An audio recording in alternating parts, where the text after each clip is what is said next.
Now we are coming to the next topic, that is focal date.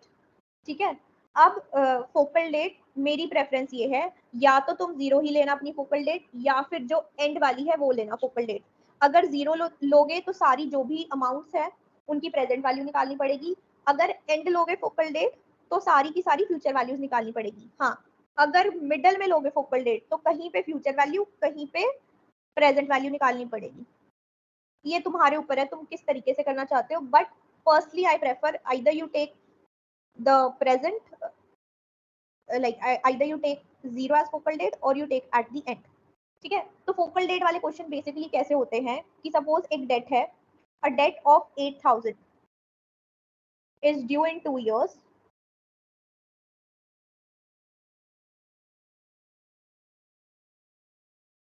and 10,000 is due in 5 years।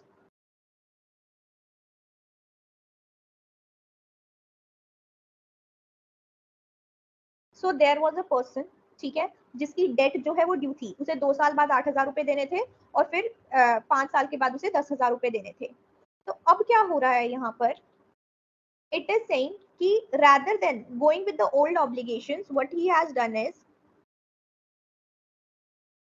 he has thought what I'll do is I'll pay rupees 2,000 in 3 years, then he'll pay 5,000 in 6 years, and then he'll make a final payment in 4 years। ठीक है, this is what he has decided। ठीक है, this final payment is not disclosed by him। ठीक है, अब ये पूछ रहा है if the interest rate is 7% compounded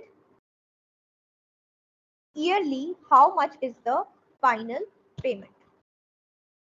So basically we need to tell कि ये जो final payment हमारी हो रही है, ये वाली जो इस बंदे ने चेंज करा अपना पैसा उतारने का तरीका, so what will be the final payment that he can make, that he has to make। ठीक है, अब हमें क्या करना पड़ेगा यहाँ पर, we need to match the present value of old obligation with the present value of our new obligation। ठीक है, अगर मैं एक पीरियड ऑफ टाइम पे पता कर सकूं इस ओल्ड ऑब्लिगेशन की वैल्यू और इस न्यू ऑब्लिगेशन की वैल्यू, तो मैं इन दोनों को इक्वेट करके इक्वेशन बना सकती हूँ and I can find the value of x. अब ओल्ड ऑब्लिगेशन क्या कह रही थी, 2 साल बाद ये देगा 8,000 रुपए और 5th ईयर पे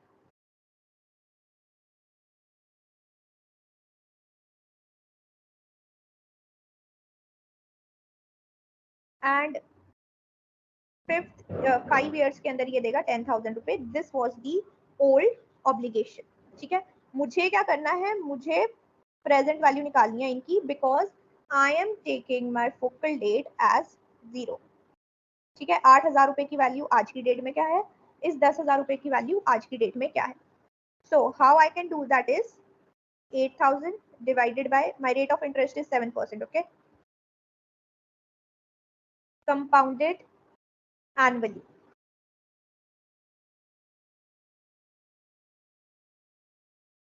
ठीक है, मेरे को 2 साल पीछे जाना था तो इसलिए ये डिनोमिनेटर में आया है। मेरे को क्या निकालनी है, present value. 8,000 is the amount after 2 years that I'm getting। I needed to find out the principal of today।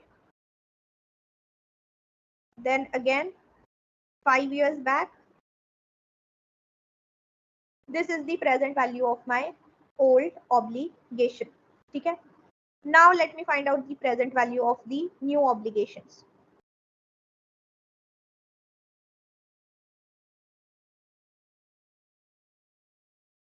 Now I will find out the present value of my new obligations। Again we'll follow the same concept, 2,000 rate of interest that is prevailing in the market is 7%।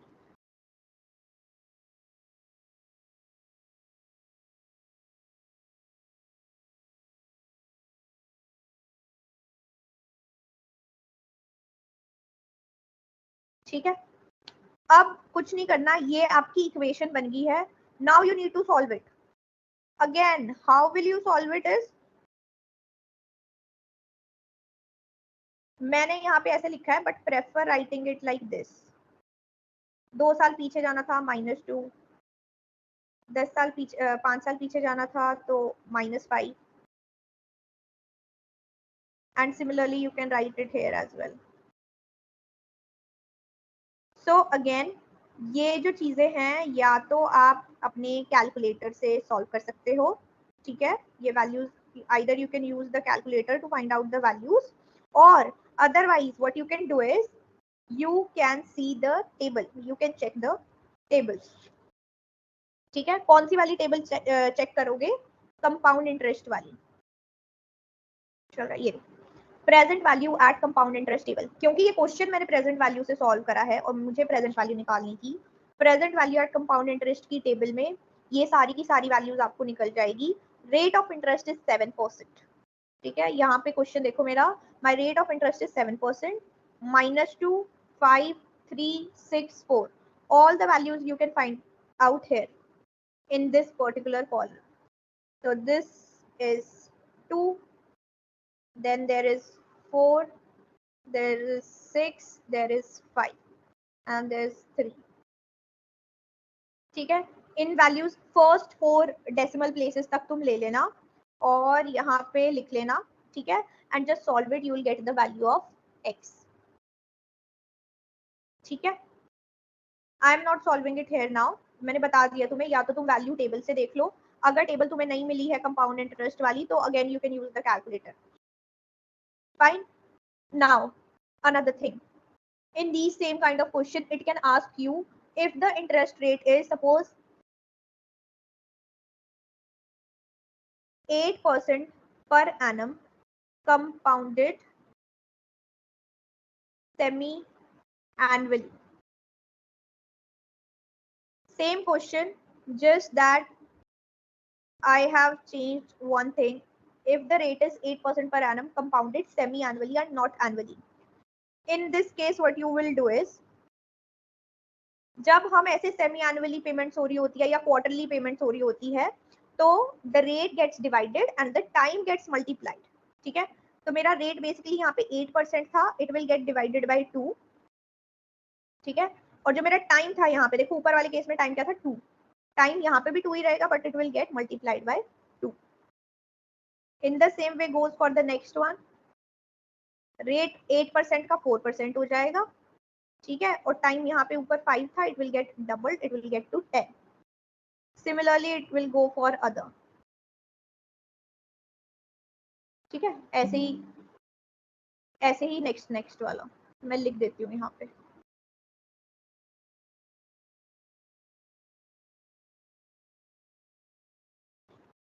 ठीक है। तो just simply solve it and you will get basically what is the final payment. Questions will be based on same concepts. Read the question carefully. Sometimes it is written semi-annually, sometimes it is written quarterly. Quarterly लिखा होता तो rate would have been divided by 4 and time would have been multiplied by 4, ठीक है। So this is basically your focal date question. दूसरे method से भी कर सकते हो, no offenses.